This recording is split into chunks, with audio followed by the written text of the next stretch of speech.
let's talk about it.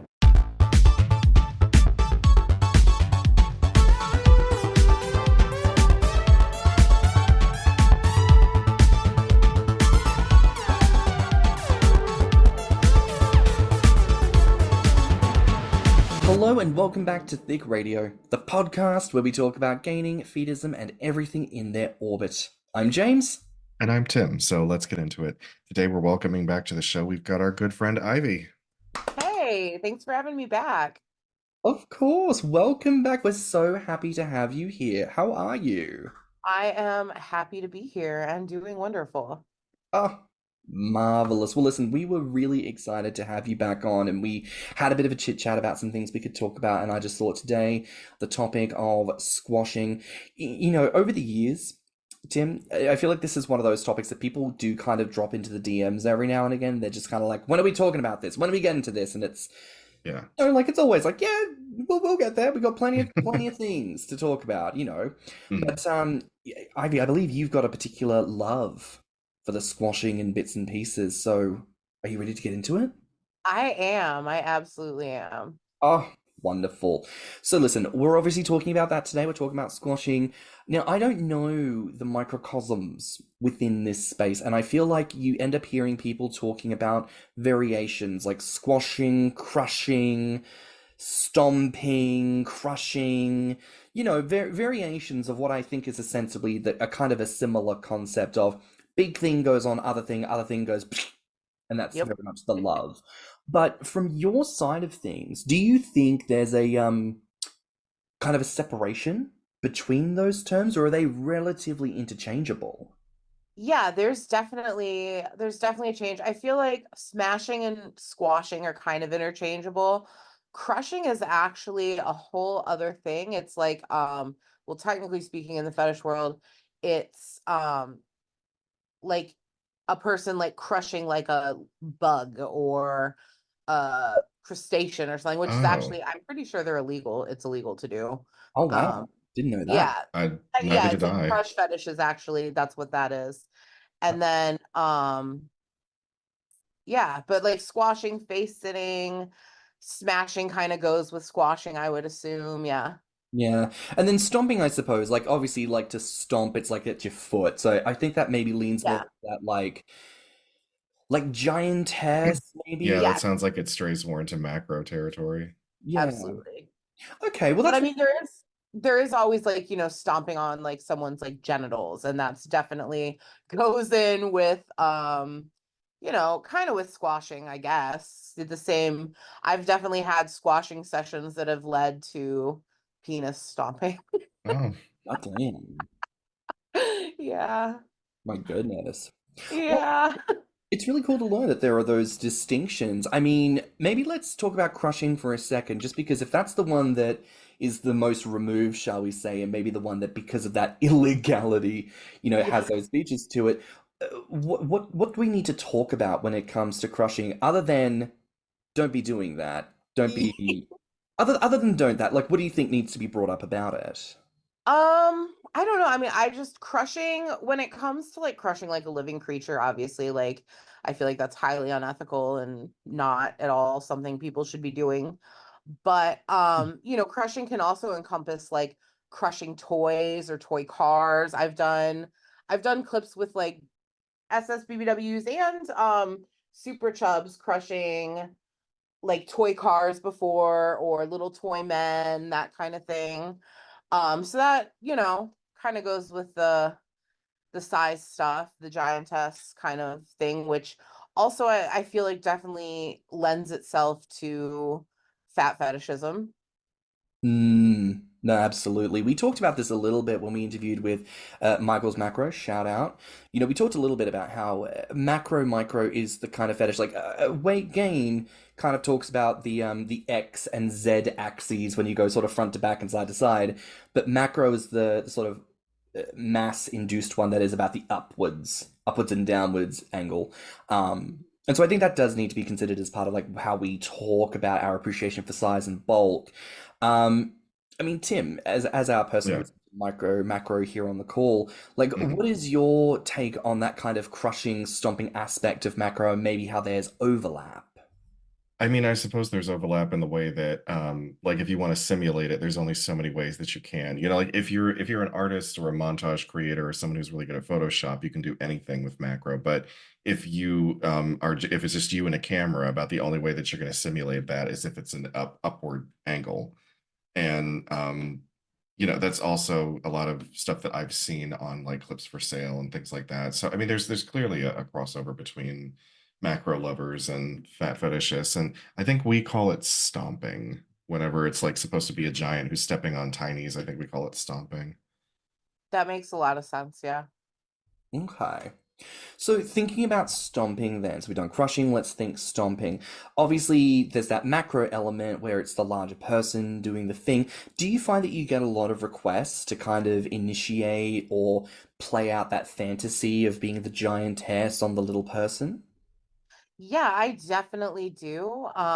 It's not as common as some of the other stuff that I get, but I definitely do get a fair amount of requests for me stomping on little army men or tiny toy cars, or I've had cardboard boxes before, fruit, that kind of stuff. My personal assistant, who she has a little production thing that she's starting up too, and one of the things she focuses on is smashing things with feet. So fruit, all, tiny creature, not creatures, but like Mm. tiny, what are they called? Dolls. Yeah, And sometimes it'll be like, like a toy that'll like break apart or whatever, that kind of stuff. And she definitely incorporates size into her stuff too. So yeah, I'd say they go hand in hand, honestly. Okay. And when it comes to, for my own understanding, when it comes to the stomp, the crush, that moment where there's the detritus that happens from fruit or from toys being broken apart, like, is it seeing the results of the destruction? Is that where that satisfaction comes from? Or is it more when you are the person doing the thing, you kind of feel the structure giving way? Like, what is that moment of pleasure in for you? So I don't personally get pleasure from like crushing and destroying things other than just like the satisfaction of being destructive. Which is, kind of fun. But I think for the viewer, it's definitely that moment of impact where the size is abundantly apparent that they are, just so much more larger, powerful, heavier, dominant than whatever the little thing is that they're crushing. Yeah, I think yeah. that's where the I've gratification observed really comes from. I've observed in like, macro circles that stomp, that crush, the squish is like the orgasm. It's like that's Yeah. where they come. Yes. Yeah. That makes sense.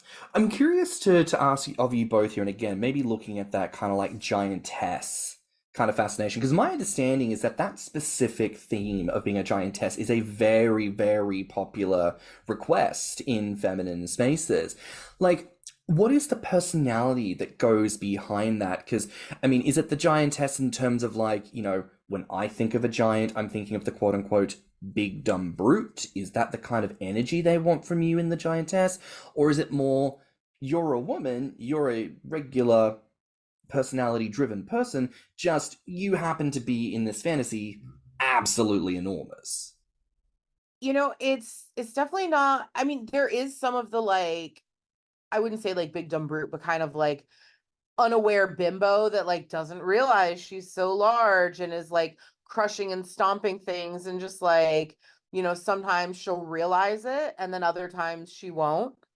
But there's definitely an aspect of just like feminine power and being so much larger than something and kind of crushing it or destroying it or teasing it in a like powerful sensual way.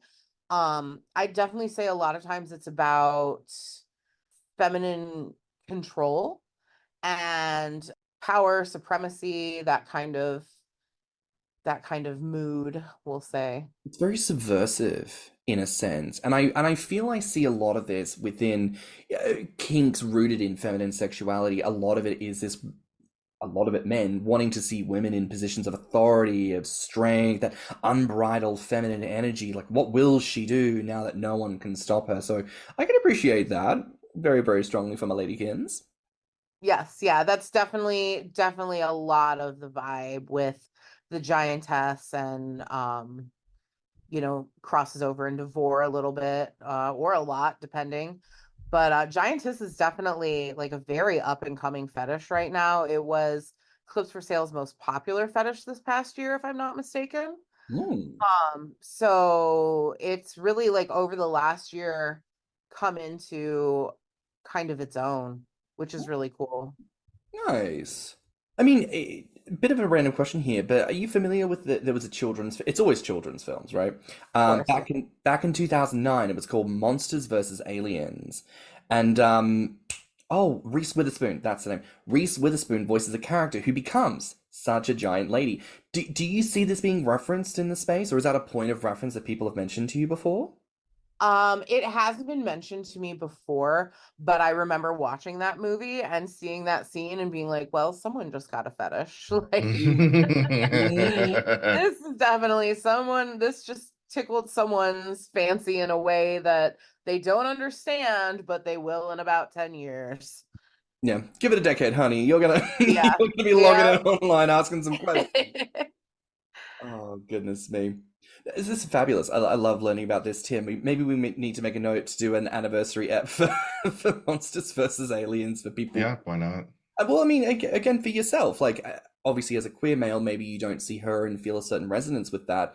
Yeah. But having watched that film, do you see the kind of touchstone moments of like, I see how this would become a macro? Yeah, absolutely. And I mean, it's not even an original concept because that goes all the way back to Attack of the 50-Foot Woman from the 1950s. Like, and there's, stories and mythology that involve macro and everything. So like, it's a concept that's been around forever. It's just every 20 years or so they recycle it into something, and then it spawns another generation of fetishists. God damn. Wow. There you have it. So, we've talked crushing, we've talked stomping, but let's talk a little moment because you also mentioned sometimes men may make the request that you step on their penises.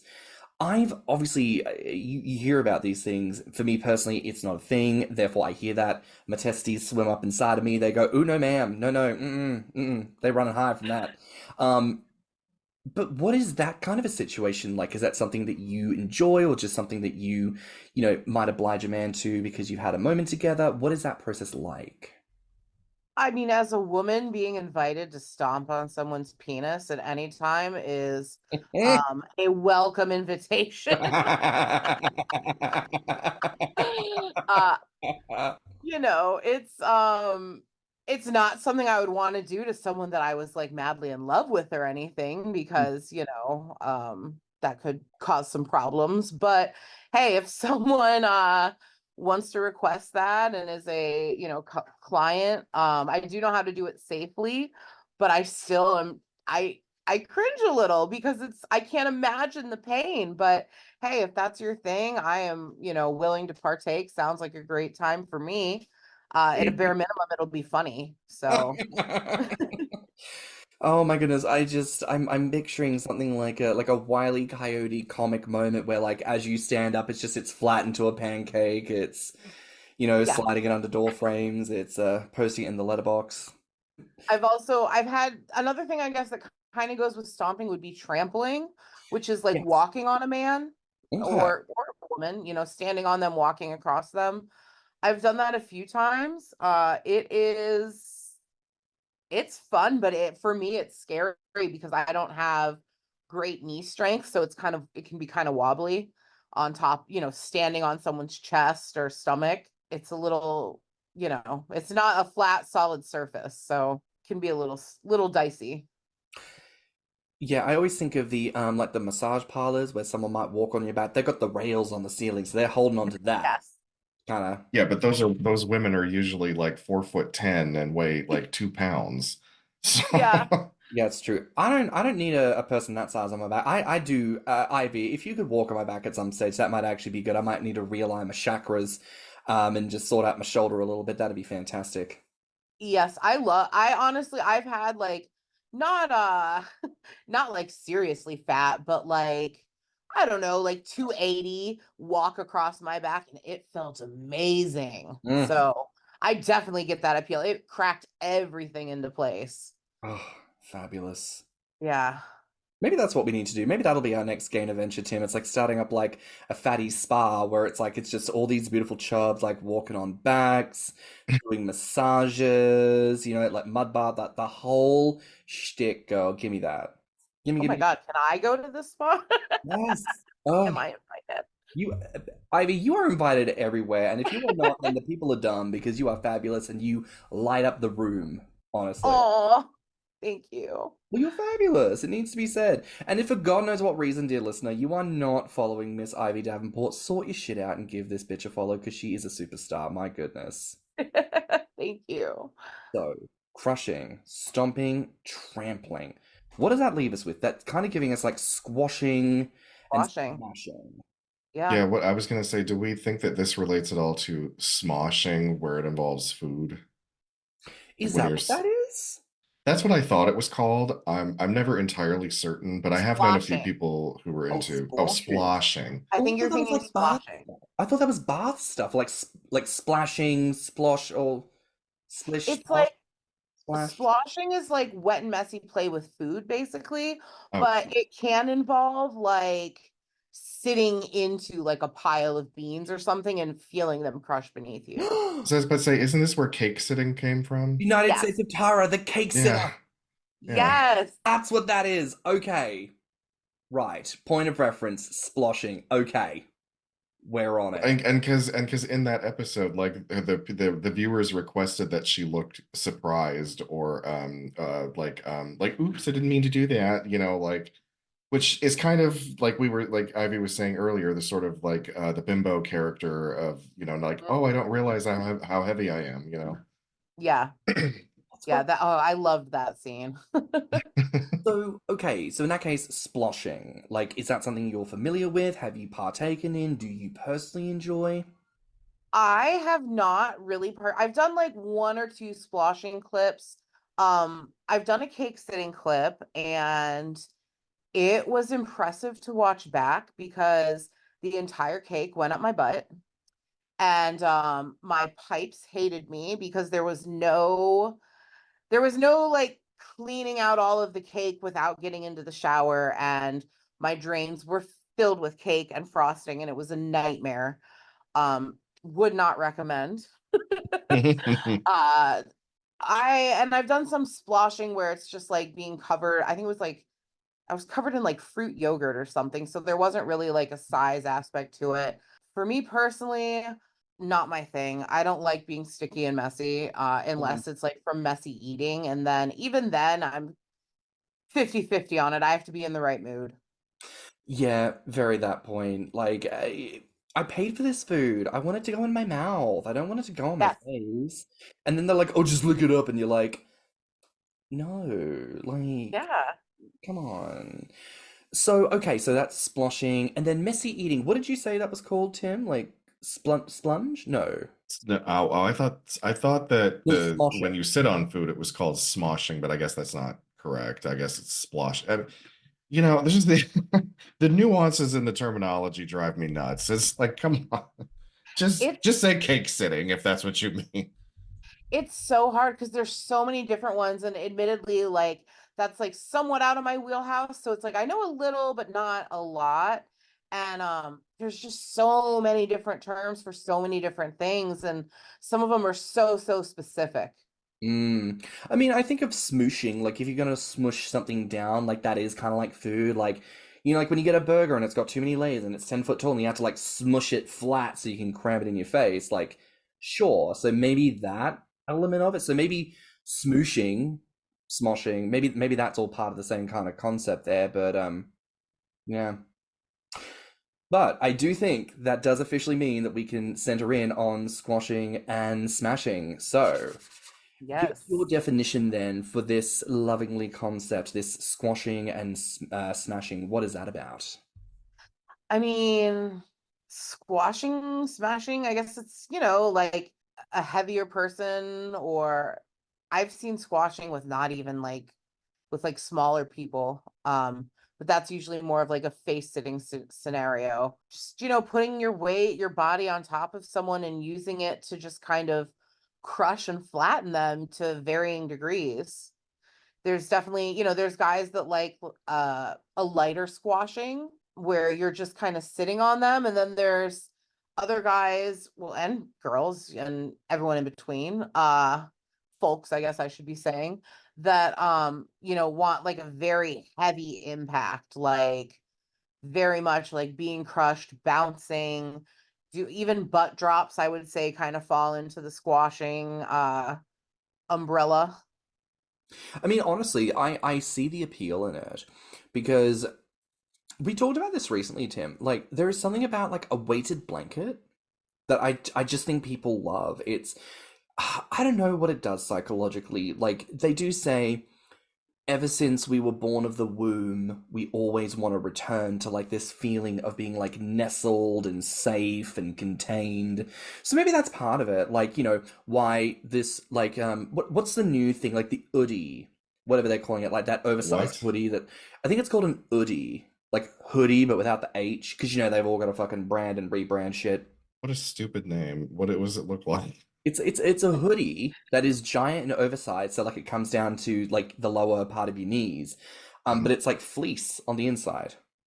Oh, so it's like a so Like it's basically it's a nightgown that's a hoodie. yeah, that's also kind of Okay, designed. yeah, all right. Well, all right. Yeah, I've seen stuff like that before. Yeah, like that stuff's not new. But then you've got weighted blankets, and it's all this kind of stuff where people are like, "Oh, I want to be like sat or laid down or lounge somewhere, and I just want this feeling of plushness. I want this feeling of like the weight of softness being like enveloped on me. So I think that makes a lot of sense. Like for you, Ives, what is the pleasure center that comes from squashing in that way? I I mean, for me, it's just so fun. Um, I love I love doing like a brutal squashing and like a very like dominant, almost mean, getting to use my body as a weapon almost. I find it really fun and it makes me feel so powerful. I don't know. I really enjoy that. It's not necessarily like sexually pleasurable for me. In some ways it is. It's more on like a personal level that I just love doing it. And I love giving people satisfaction and bringing them sexual gratification. So for me to be able to give that to someone by just sitting on them, or bouncing on them, or, doing what I do is really fulfilling. I mean, I'm curious because obviously you love to do that to someone, and what that sounds to me like, and I know we talked about this a little bit before on the pod, but you know, gaining and fetishism and that kind of affirmation that you feel in yourself goes so far beyond just the sexual. Like, yes, it makes me horny. Absolutely, touch my dick to it. Love the stuff. But also, what about the emotional satisfaction, the spiritual, the sensual satisfaction that comes from these moments? And I feel like from what you're describing, it definitely touches in those realms. And that's a very valid way of expressing our desires. So you do that to other people. Is it something you like having done to yourself as well, or is it more of a one-way street? I am so fat that it is so hard for someone to squash me. They just kind of roll off. Like, That's brilliant. I think that if someone was able to squash me and stay on me, I think I would enjoy it because I do love the sensation of like pressure and like I love like if I get a massage, I want like a really deep, brutal massage. And like I've mentioned, I love having someone walk across my back. So I can imagine that I would feel really content being squashed. Mm. I don't know that it would turn me on, but I feel like I would just feel so consumed by the other person's body and love that.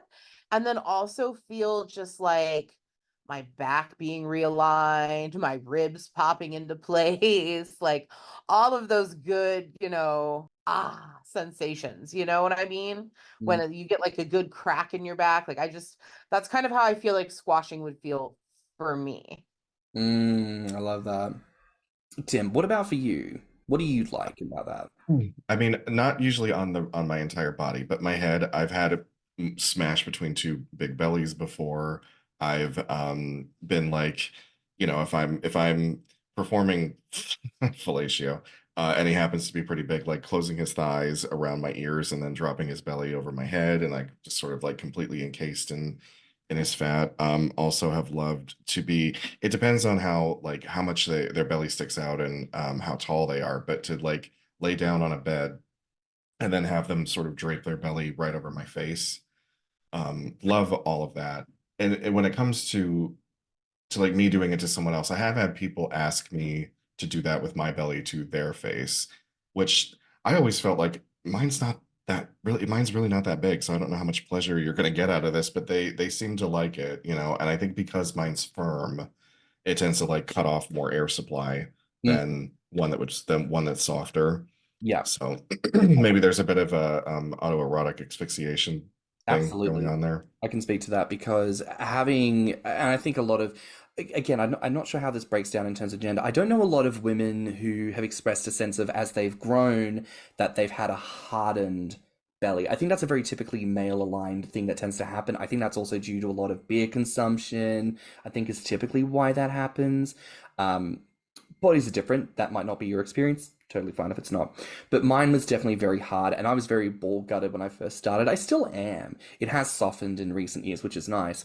But when it was very hard, like a rock, I found that a lot of people were inclined to indulge in that kind of face smothering. A lot of people wanted to punch my gut. And I know that gut punching is a very, very common fetish, but I think because it's so solid, it's that very like masculine ideal of they want to like, come up against the hard surface and try to overcome it. Um, and never fear, like for Tim or for anyone listening, if you feel that your belly is too small to smother, nostrils and mouths are very small airways. They can get blocked very, very easily. So you just got to make sure that you lean in and also lean in to the idea of just covering that person. And believe me, they will have a good fucking time.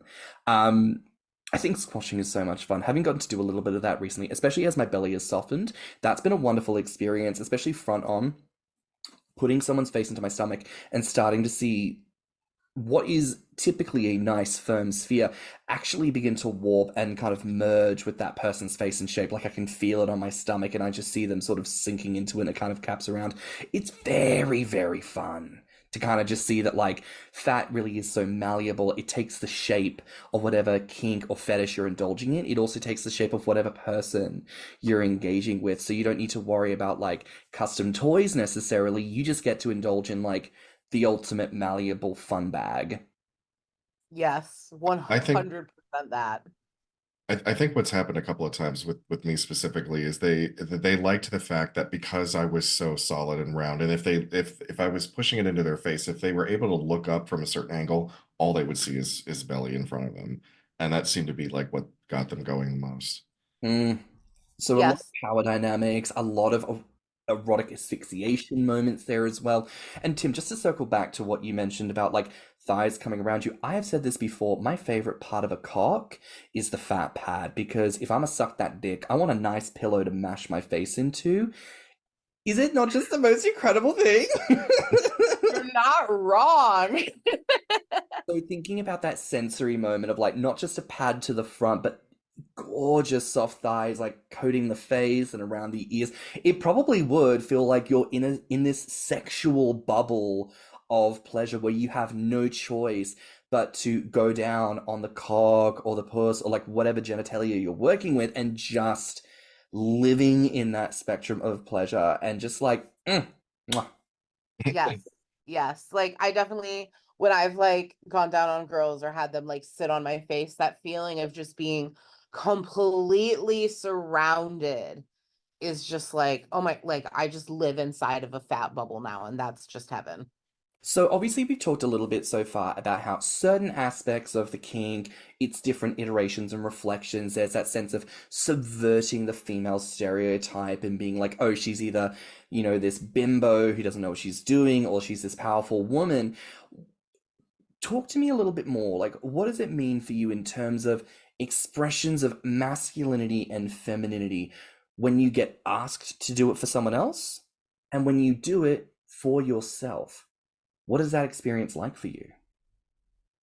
I, it's funny because like I definitely feel so much more feminine when I am the one doing the squashing, and the one in control, and being, just this like big dominant blob.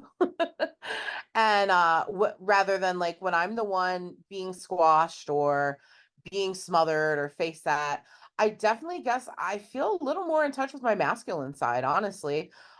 Which I guess just kind of goes to like the power dynamics in my life with how it relates to like men and women, because generally speaking, in my personal relationships and my like professional engagements with fans and stuff, I'm in a position of power or dominance. Whereas in my personal life, I'm much more of a switch.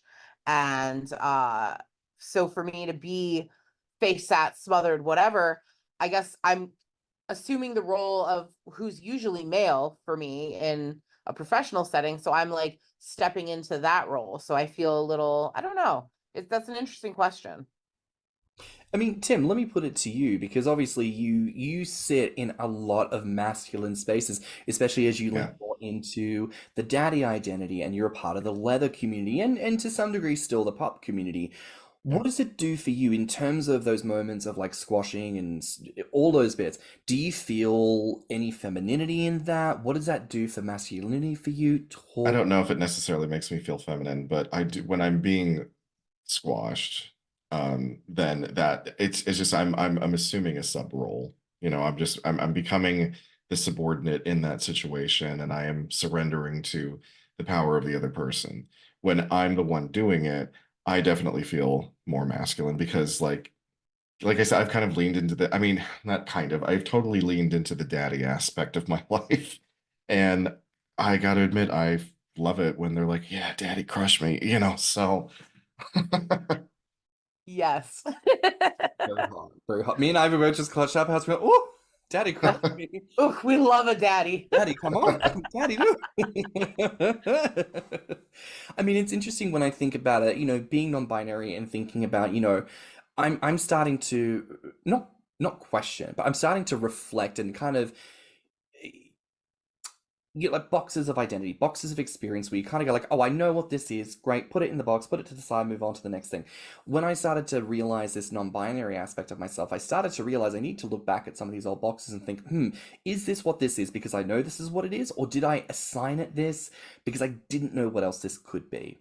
And it's been funny reflecting on recent sexual experiences and what those look like for me. I recognize there's not necessarily a sense of masculine or feminine that comes into the power play for me, but there is a sense of both being powerful and submissive, and I think that's definitely where it leans into for me. When I get to be the person who smothers, I love feeling that power. I love getting to throw my weight around. I love getting to lean into that character, being still male aligned in that, I love amping up a masculine moment, dropping the voice, thrusting my cock in someone's face, being a little bit like, yeah, shut the fuck up, fucking in my gut right now, shut up, feed me. Like it's a really hot moment, just being like, snap, snap, feed this human and do the thing, and having someone be like, okay, like very fucking hot. Love it, love it, love it. But I also love that like genteel, soft moment of being like, no, I don't want this, but I really want this. But no, I don't. Oh no, oh this is terrible. Oh God, I've been overcome by this person and this incredible body. I have no choice but to engage in pleasure and worship at their feet. It's a terrible situation we find ourselves in, but needs must, and when in Rome. So, I think it's wonderful again that there's a spectrum of pleasure and there's really opportunities for everyone to get to indulge when it comes to something like squashing. So something interesting, and I think this kind of comes back to, obviously we touched a little bit on crushing and some of these other bits as well. There is a huge crossover with like impact play. And I know that even outside of specifically gaining fetism, size, appreciation, there is still a lot of impact play kink and fetish that goes out there. Would you say that this is like a very strong crossover point for that community? Um, I think it really depends.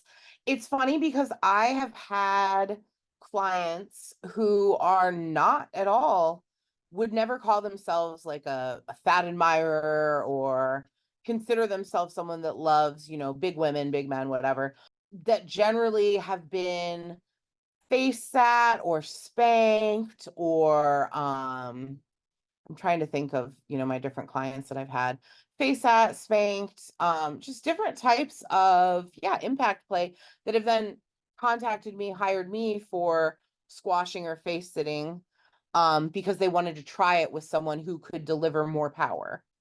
But I think it makes sense that there's going to be some amount of crossover there, and I'm always interested in these through lines that can attract people to gaining and fetishism because, as we talk more about this, we've all got some kind of fat phobia to unpack. We've all got to unlearn some shit and really get into the beauty that is fatness and muscle and size and dimension and all that good.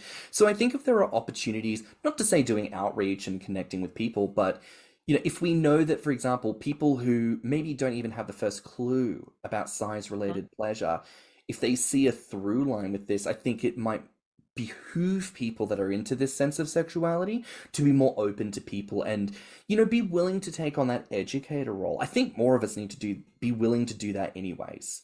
Because everyone's a virgin at something, everyone's a first time at something, and if you have the pleasure of being the person who helps to guide someone through their first experience, I think it should be on your shoulders to really, really dig in and give this person a good fucking time. Give them a reason to come back wanting more, I completely agree with that. And when I get clients that have never been with a, fat person or have never experienced the sensation of like a fat person sitting on them and, it's their first time, I definitely am like, oh man, pressure's on. I am here to convert them to our team. I want them to be wanting more. I want them to understand, like, it's okay that you're into this. It's okay that you're exploring this. It's a safe space. And it's okay to be having fun with a fat body. Like there's nothing wrong with that. It's internalized fat phobia. Oh my God, get off the pulpit. Girly, we need more people like you in the church preaching, doing the Lord's work, as I would The say. Lord's work. Doing the Lord's work. I do worship the Lord, and I do so every Sunday, thank you, at the Holy Church of KFC. Thank you very much. Obsessed. Tim, talking a little bit, because we like to mention this mentoring thing that we see. Well, I say we see it. I see it happening a little bit in the community where people of a certain age are taking It's on. changing. You're right. Like we didn't see it a lot before, but I am beginning to see more of it. And probably because I'm actively participating in it, and that's why. But it's fabulous. And I think, again, anyone listening who thinks to themselves, gosh, it would be fun to learn more, to do more, there is no reason why you can't be the person to educate and instruct. And, we always say when it comes to like mental health and life, be the person you needed when you were a teenager. Yeah. Right? Like, yes, absolutely. But when it comes to kink, be the person you needed when you were new to a community space and you were trying to learn and figure out what's what. Because listen, sometimes genuinely there aren't people around to help. And sometimes people do mess up and then they leave a bad taste in your mouth. But also, you have the opportunity to really take all the good things that you've gleaned and turn that into an inspirational situation that could help someone else have a fabulous time. And that will actually lead to healing for yourself as well. Yeah. I want to ask you, Ives, can you think of any like mainstream examples? Any of the crushing, stomping, squashing, smoshing, sploshing, touching, booshing, all them words. Can you think of any mainstream examples that people might reflect on when we think of film and television? Yes. Squashing specifically, there is of course my this isn't necessarily mainstream, it's more of a cult classic, but my absolute favorite movie ever, Desperate Living, John Waters movie. The maid Griselda, played by Jean Hill, who is a very well-known cult classic, beautiful ebony goddess. She squashes, face sits. Peggy Marvel, played by Mink Stoll, her husband to death by sitting on his face and just kind of like doing this like back and forth, like, oh, and then she kills him. That is my personal favorite example of it. It is a hilarious scene, and it's just great. But also, Jackass 2 had the scene with John Waters again, and Goddess Patty, rest in peace. She comes in, and John Waters is a magician, and he is like, I'm going to make Wee Man disappear. And then Goddess Patty takes a flying leap on top of Wee Man and makes him disappear. And it's great, but that's a great, more mainstream example. And then of course there's in Dodgeball, I think it was Lori Beth Dernberg and Justin Long, the scene where he's like lifting her up and then she falls on top of him and crushes him. And then also, of course, the evil queen, Tyra Banks, did an episode on squashing, and Dr. Drew did an episode on the dangers of squashing and how, what a dangerous kink and how these people are putting their lives on the line for He their had a whole episode devoted to that. I believe it was a whole episode. It was at least that must have been a slow season. Right. Yeah, I believe it was a whole episode. He had on oh my gosh, Massive Mocha, I believe. RIP to her as well. She was on there talking about squashing. Beautiful woman. I'm reminded, and I know this isn't a great movie to reference, but Norbit. Yes. And I suppose to an extent, like in The Nutty Professor, there's that scene where he's obviously growing extremely large on the table. I know it's probably not squashing in the traditional sense, but like the doctors, they get pinned against the glass and kind of consumed in a sense. So there's probably a reflection of that as well that comes on top of it. Like, I don't know if you'd call that like glomping or some other kind of derivative, but I also think it's quite impressive, just like the spectrum of words and experiences that people could talk about within this appreciation. It's not just one thing, it's actually many, many reflections of many, many different ideas of the thing, which I think is very, very fun. I agree. Absolutely. So I want to ask you in that sense, because we've obviously got quite a number of references to squashing specifically that we've talked about. Do you feel that there is the potential that kinks like squashing are going to become more mainstream in the coming years, especially with the prevalence of fat bodies taking over spaces? I do. I absolutely do.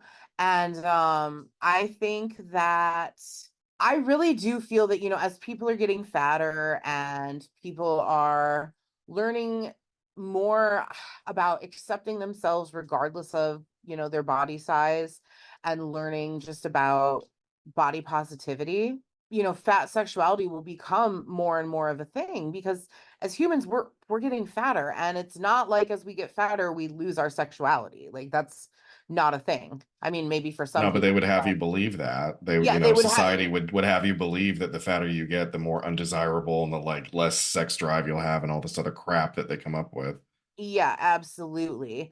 But the reality of it though is that, like, for most people, like, yeah, they get fatter, but they're still having sex. They're still enjoying themselves. Like, do you think this is part of why people spread that lie? I mean, again, nothing is a monolith. Of course, there will be people who feel that.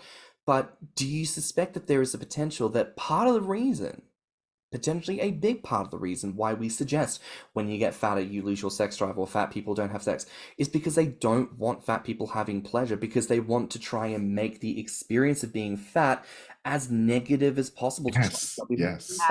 Absolutely. Because they can't guilt you into buying their shitty products if they don't. Like, if you feel good about yourself, you're not going to spend a bunch of money on some exercise machine that's not going to work, or a gym membership you'll never use, or a diet plan that isn't going to work, or fucking like speed pills that they sell over the counter to help you lose weight. Like, if you feel confident in your own body, you're not buying any of those products, and they're not making money. Oh my god, the skinniness cabal is fucking at it again, people. Jesus Christ. Ugh. Bitches. Ugh. Evil. It's pure evil. Capitalism. I mean, that's just how it works, man. Yeah. Capitalism will prey on your insecurities to get you to spend money on shit you don't need. That's how the whole system works. It is just insidious. I mean, look, I know we've talked about this before in another episode, but I call it like the birth to death pipeline of weight loss because there is Yes. never a point in your human life where your body is just okay as is. Remove being at the top of the pile. Forget that. Just think about being like okay. There is never a point where you're allowed to be okay. You're either broken or you're on top of the pile. But even if you are the 1% of the 1% who make it to the top of the pile, you will have that voice whispering in your ear, don't let go.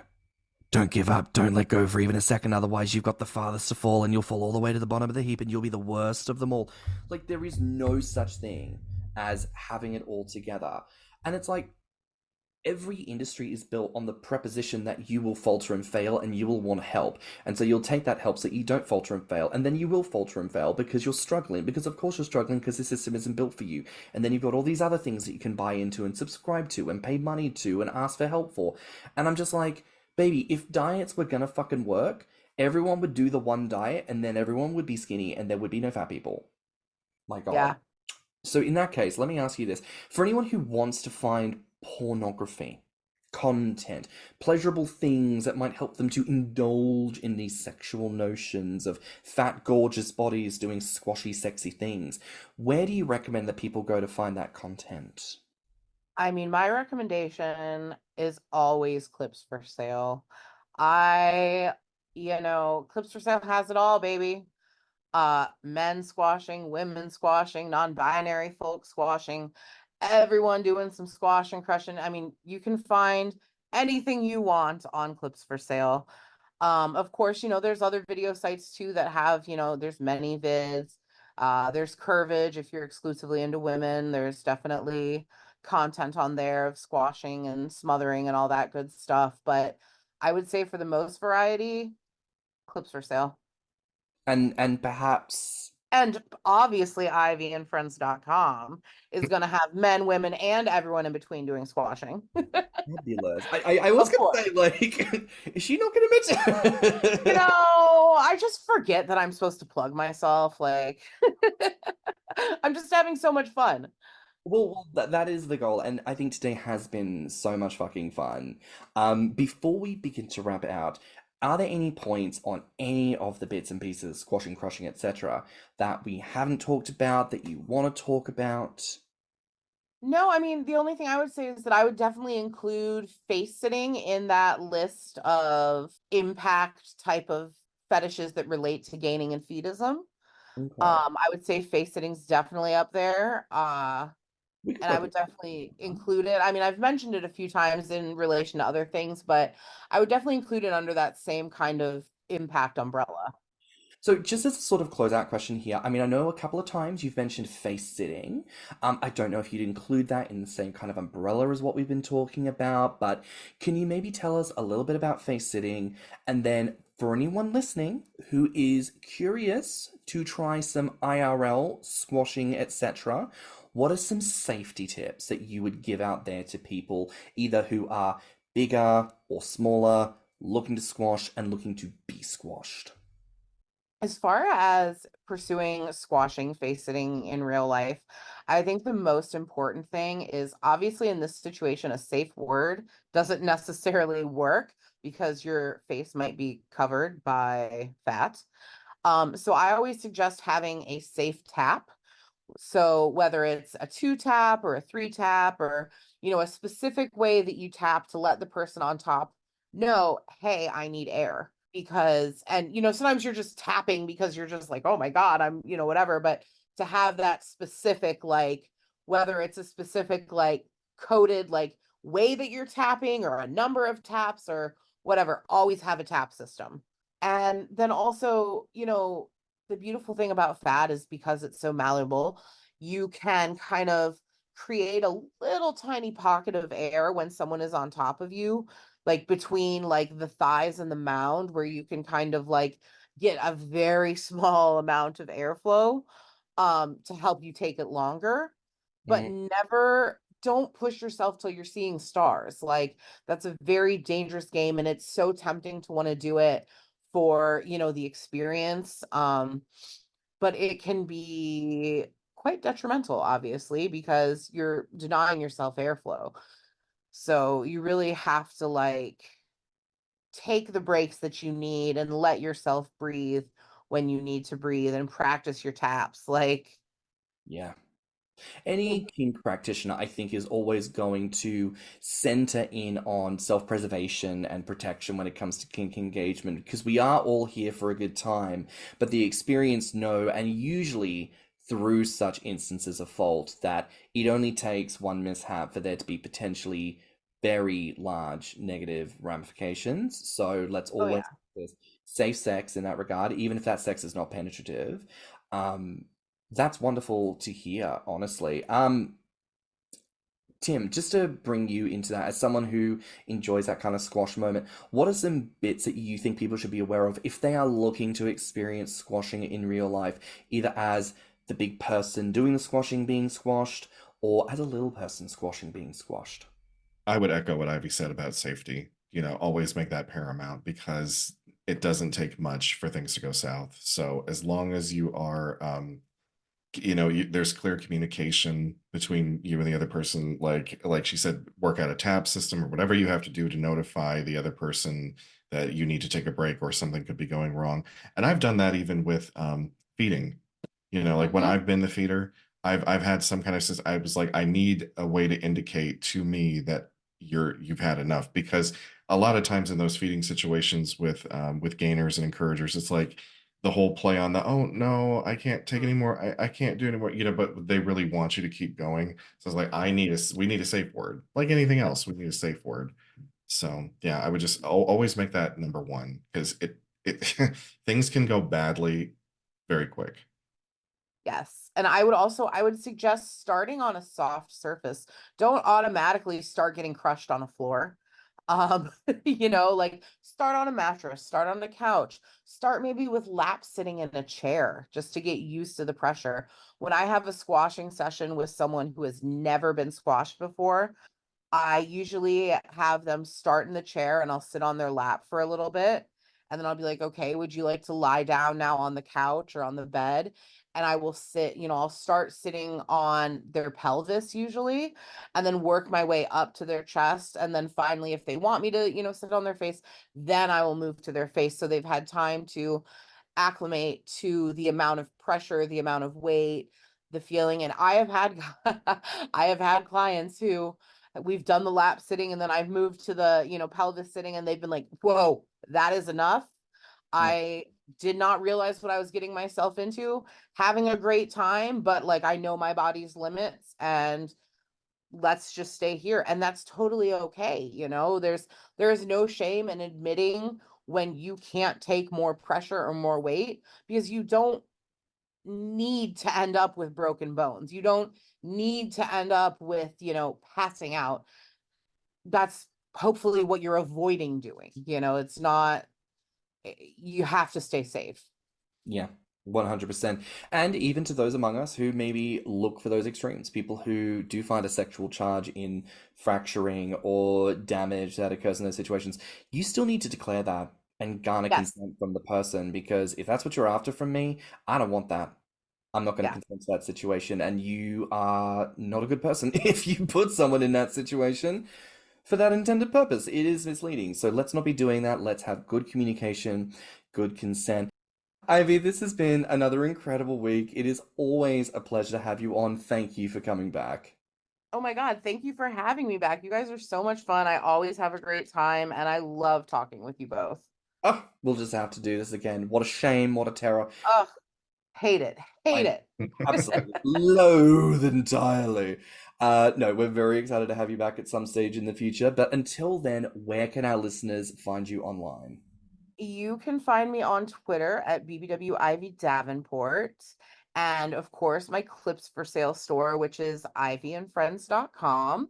And I am on OnlyFans as Ivy Davenport. And I have an Instagram that I am horrible at checking. It is Ms. Ivy Davenport. I post pictures occasionally, but it usually just sits there. And Twitter. Did I say Twitter? I think I said Twitter. BBW Ivy Davenport on Twitter. That's where I'm the most active. Oh, Fabulous. Well, that's it for another week here on Thicc Radio. Please remember to like and subscribe, rate us 5 stars, and leave us a good review. If you like this episode, the podcast, or just us in general, please share it with your friends and encourage them to tune in. You can find me on Instagram and BlueSky at stannnum. And you can find me on Instagram, Twitter, YouTube, and TikTok at ThiccyMouse. You can also look us up on Instagram, YouTube, and TikTok at Thicc Radio, or at our website at podpage.com/Thicc Radio. If you want to submit a voice note or become a financial supporter of the show, you can find the links in the show notes, and you can always write to us at thethiccradio@gmail.com. So until next time, bye, Fats. Bye, Fats. Bye, Fats. Let's talk about it.